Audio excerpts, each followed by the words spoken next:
Ia memutilasi tubuh Rene, memotong bagian-bagian tertentu yang paling ia idamkan, dan dengan tenang memakannya. Ia bahkan mendokumentasikan tindakan tersebut dengan kamera, seolah-olah sedang mengabadikan momen yang penting.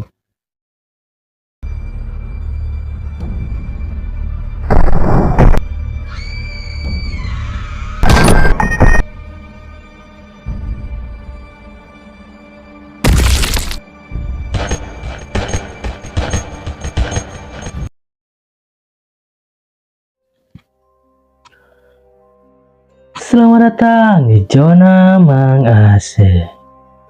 Halo John, terima kasih sudah mampir di video ini.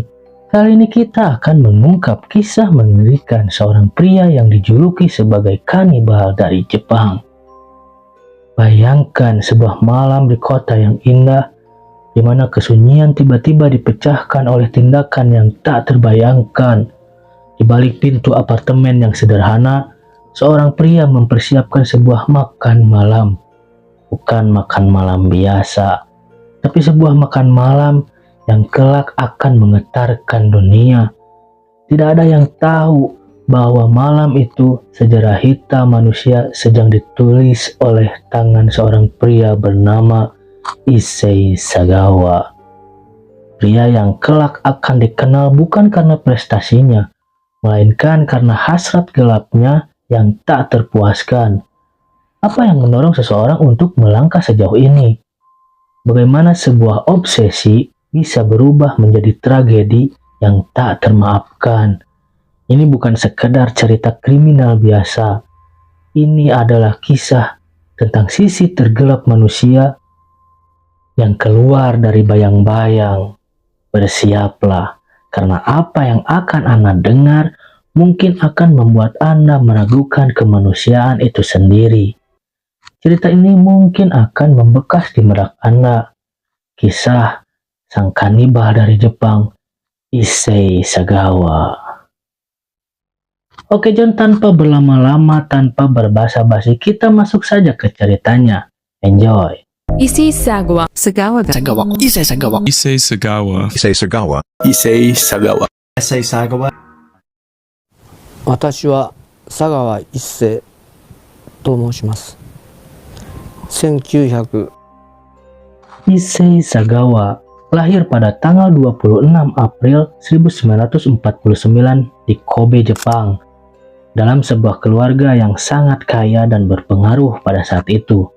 Ayahnya Akira Sagawa adalah seorang pengusaha sukses yang memiliki bisnis besar, sementara ibunya, seorang wanita berpendidikan, mengabdikan hidupnya untuk keluarganya. Dari luar, kehidupan keluarga Sagawa tampak sempurna. Namun, dalam diri Issei sejak kecil sudah muncul tanda-tanda bahwa ia berbeda dari anak-anak yang lainnya. Issei kecil tumbuh sebagai anak yang lemah dan sakit-sakitan. Ia lahir dengan prematur, dengan tubuh yang sangat kecil dan rapuh. Kondisi kesehatannya yang buruk membuatnya sering kali terasing dari teman-temannya. Ia lebih suka menyendiri, membaca buku, dan melamun, tetapi bukan dongeng atau petualangan yang menarik perhatiannya. Issei tertarik pada cerita-cerita kelam, khususnya tentang kanibalisme dan kekerasan. Saat usianya masih sangat muda, Sagawa mulai merasakan dorongan yang aneh, sebuah hasrat yang tidak bisa ia pahami, apalagi dikendalikan. Ia terobsesi dengan tubuh manusia, terutama yang besar dan kuat. Berbeda jauh dengan tubuhnya yang sangat kecil dan lemah, ia sering bermimpi untuk bisa menguasai, bahkan memakan seseorang yang memiliki tubuh seperti itu. Mimpi yang terus menghantuinya, menghantui pikirannya, hingga ia dewasa. Meskipun memiliki kecerdasan di atas rata-rata, Sagawa selalu merasa inferior dan tidak percaya diri. Obsesi kelamnya membuatnya semakin terisolasi dari dunia luar, hingga akhirnya ia memutuskan untuk melanjutkan pendidikan di luar negeri, berharap menemukan jawaban atau mungkin pelarian dari pikirannya yang semakin tidak terkendali. Pada tahun 1977, Sagawa pindah ke Paris untuk melanjutkan studinya dalam bidang sastra di Universitas Sorbonne.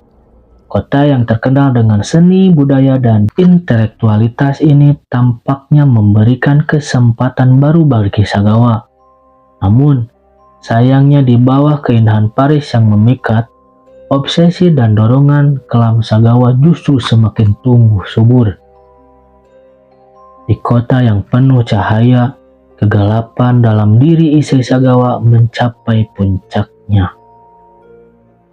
Ia mulai merencanakan sesuatu yang mengerikan, sesuatu yang kelak akan membuat dunia bergidik ngeri mendengarnya.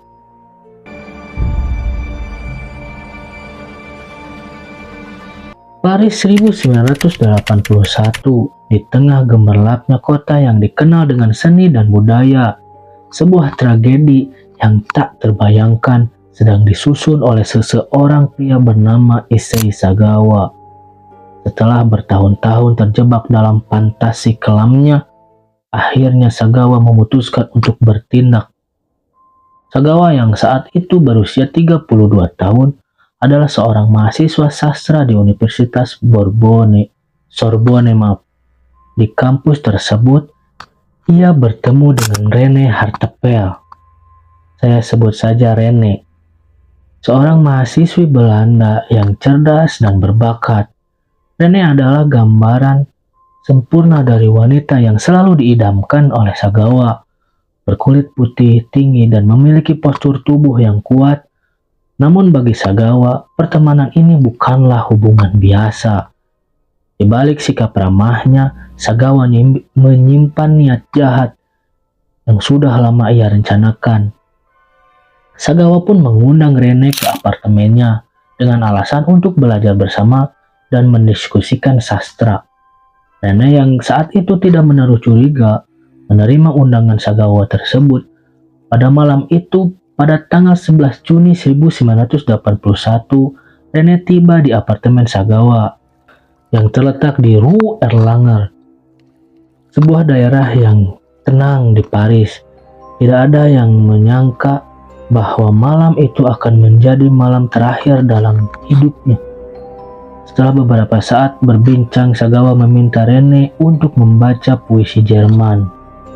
Saat Rene sedang fokus membaca, Sagawa berdiri dari tempat duduknya, berjalan perlahan ke arah belakang Rene, dan dengan tenang mengambil pistol kaliber 22 yang ia telah sembunyikan sebelumnya. Tanpa peringatan, Sagawa menembak Rene di bagian belakang leher, menewaskannya seketika.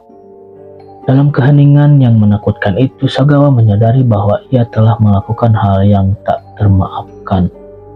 Namun bukannya merasa bersalah, ia malah merasa puas karena hasrat terpendamnya akhirnya terwujud.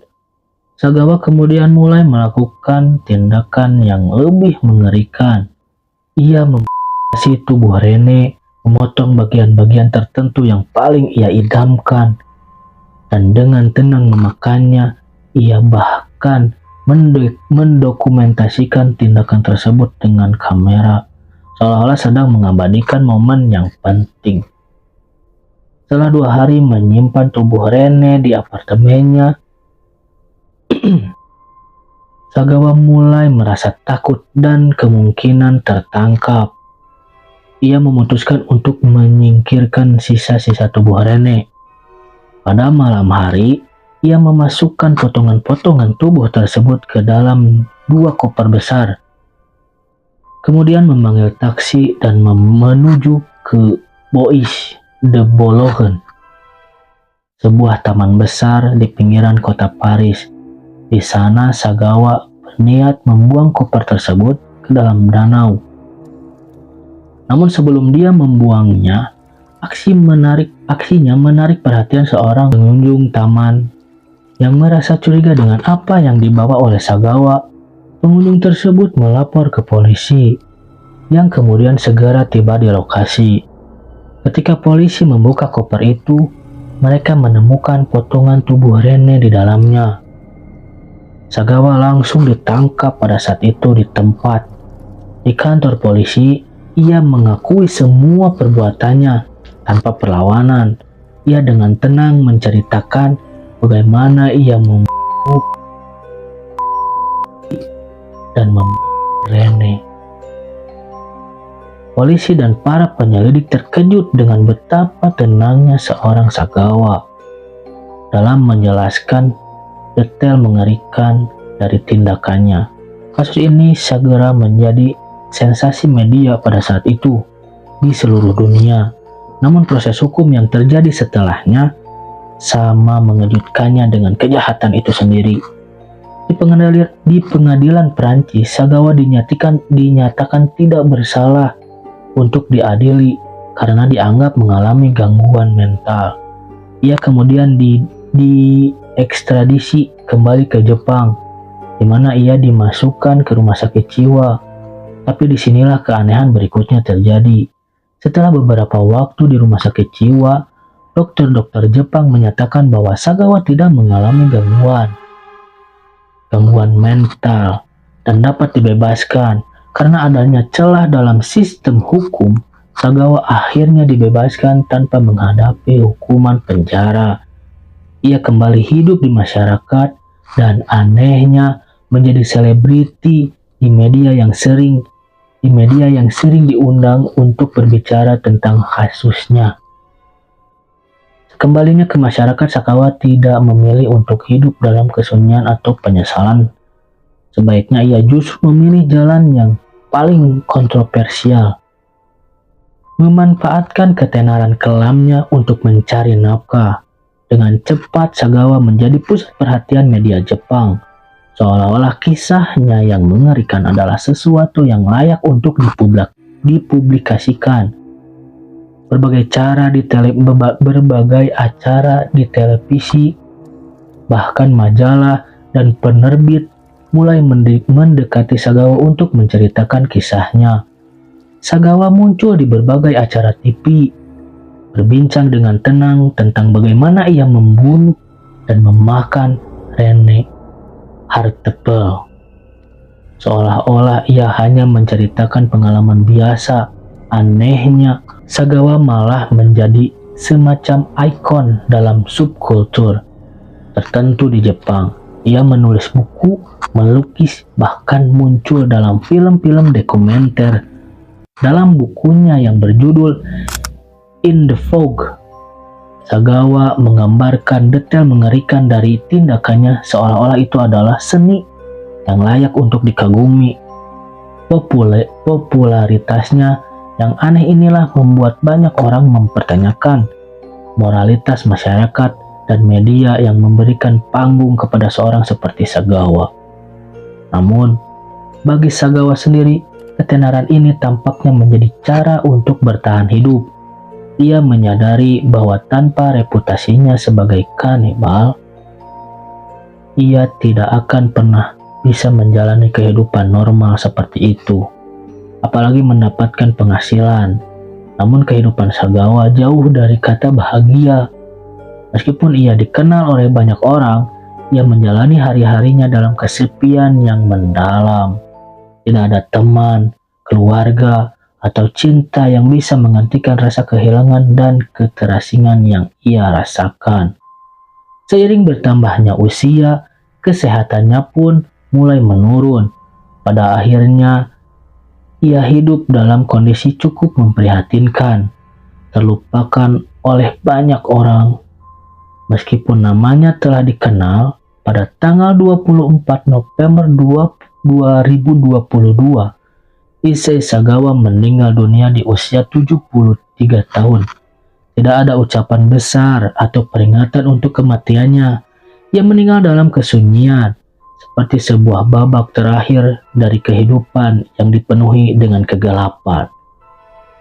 Bagi sebagian orang, kematian adalah akhir dari sebuah mimpi buruk yang panjang. Sementara bagi yang lain, ia tetap menjadi simbol dari kegagalan sistem hukum dan moralitas manusia. Kisah Issei Sagawa adalah salah satu yang terus mengingatkan kita akan sisi tergelap dari sifat manusia, serta bagaimana obsesi, ketenaran, dan moralitas dapat tercampur dalam cara yang paling mengerikan. Meskipun ia telah pergi, namanya telah menjadi salah satu paling diingat dalam sejarah kejahatan modern. Dan mungkin itu adalah sesuatu yang lebih menakutkan daripada kejahatan itu sendiri, bahwa seseorang seperti Sagawa bisa dikenang bukan karena penyesalan, tetapi karena ketenaran.